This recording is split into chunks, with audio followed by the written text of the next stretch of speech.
Father's Day, 6th of September 2020.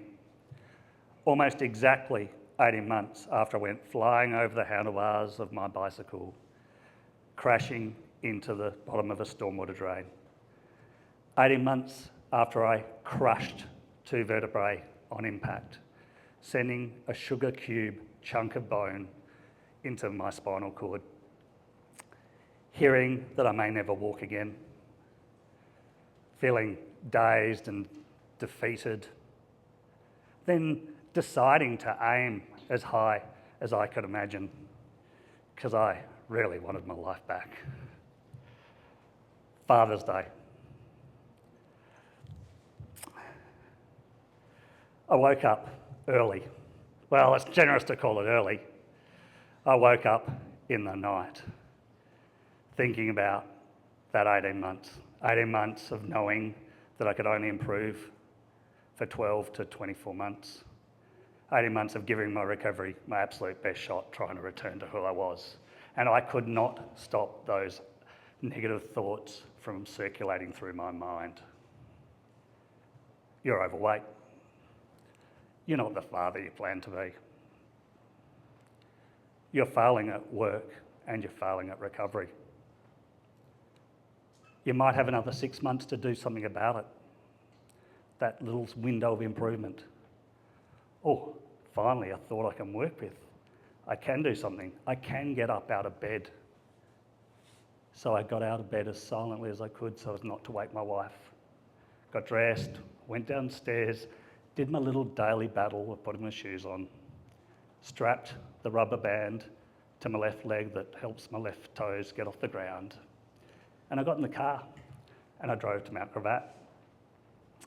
I didn't see it at the time, but that step decision was the start of me redefining recovery.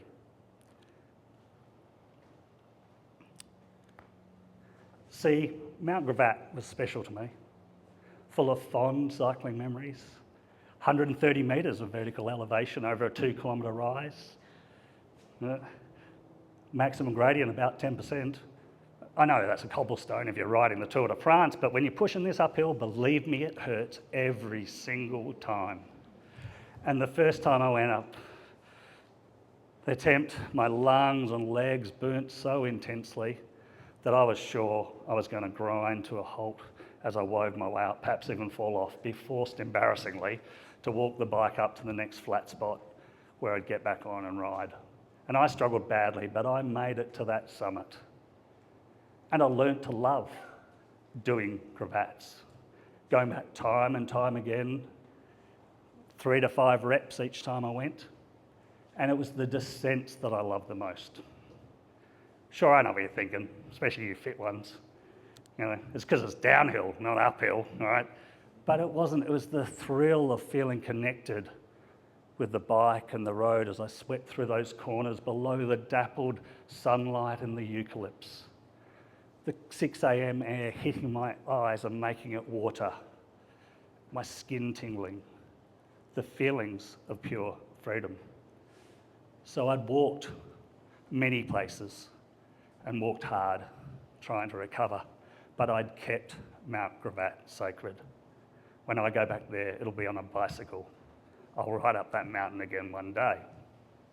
So when I got in that car that morning to go, that Father's Day morning, to go to Mount Gravatt, I was redefining recovery. Lost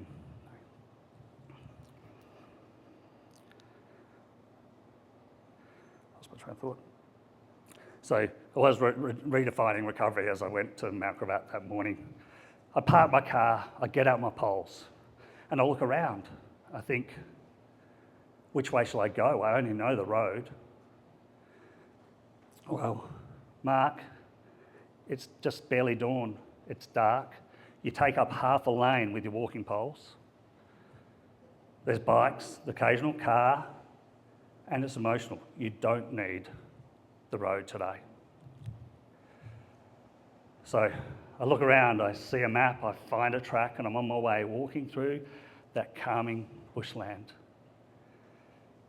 listening to the birds in the trees, the whisper of a breeze through the leaves, the sense of a new dawn. The track breaks from the bush, and I look up to the left and I see a steep fire break, scarring the hill, and I think that's what I need today.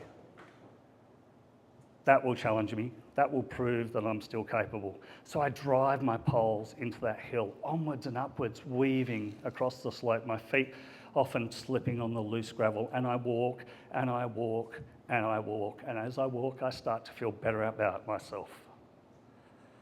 Somehow that hill let me loosen the grip on who I was and what I used to be and embrace a new path.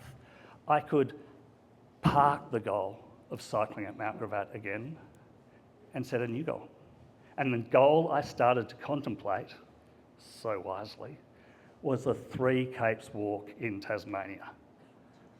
4 days hiking in the Tasmanian wilderness, 52 kilometres, 2,300 metres of vertical elevation. I think you'd all agree the typical domain of someone with a spinal cord injury.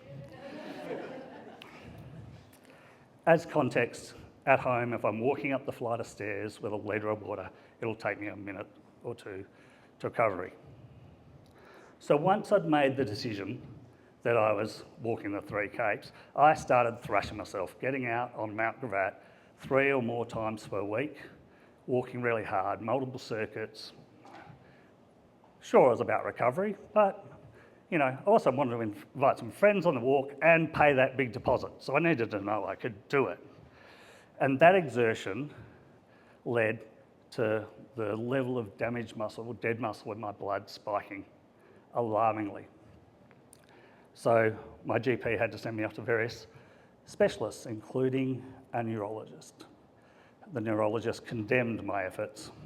She poked a big pin into various nerves on my body, which hurt a lot, and listened to the scarring. And at the end, she said, "Mark, you've done really well, but you're just so badly damaged, you're not going to improve anymore.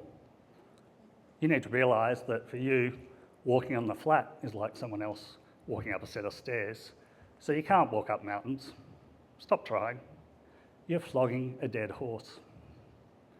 3 times in the same appointment, she said to me, "You're flogging a dead horse." 14 months later, guess who walked the 3 Capes walk? It was bloody brilliant, and I couldn't have done it without Karen. So I wasn't about to give up on myself just because one specialist said that you are flogging a dead horse. But there was truth and care in her words, so it caused me to challenge and recalibrate my rehabilitation. And I did that with my wonderful physiotherapist, Karen. Karen prepared me for the 3 Capes walk, not through trying harder, but by specific focus targeting the muscles where I was deficient, through rebuilding my walking gait, one component at a time. Karen, you look like Dolly Parton, but you punch like Mike Tyson. I do love you, and we had such fun working together. Little gems like, "Mark, are you listening?" if I failed to get an exercise by the 3rd or 4th try. "Mark, can I touch you?" if Karen wanted to know if I was working the specific muscle in exactly the way she wanted to work it. Karen changed my focus and my results. She changed my life.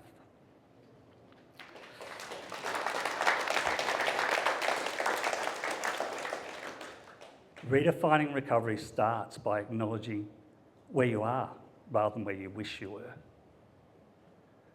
Redefining recovery is about focusing on your building blocks, changing the definition of your focus and your actions, just like Karen coached me to do. And most of all, redefining recovery is about rewriting the stories we tell ourselves, both about our progress and our potential. And with that mindset, you can master any mountain that you choose to climb. Thank you.